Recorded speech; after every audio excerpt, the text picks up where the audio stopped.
Hello guys, so in this video I'm going to show you how you can solve the problem if your PC Wi-Fi connection shows no internet, and when you troubleshoot if it shows Wi-Fi doesn't have a valid IP configuration.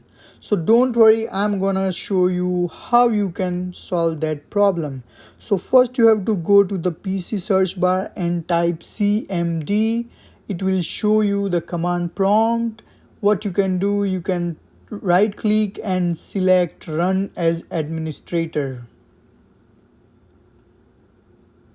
So after you select run as administration, then it will ask you to allow this app to make changes to your device. You have to simply select yes, and then after it will show command prompt something like this.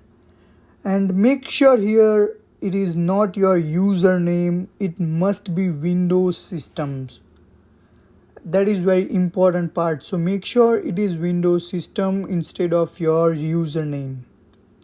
And then you have to write ipconfig /release. And after writing this, you have to hit enter.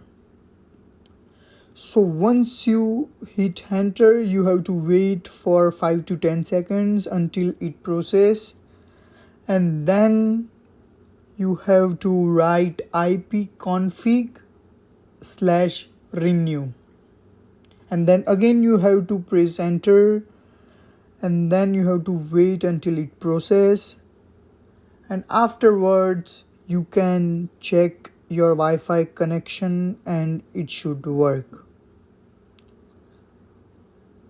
I'm listing all the steps here again. If you have any questions, please let me know in the comment section. I will be more than happy to help you. Thank you very much for watching this video.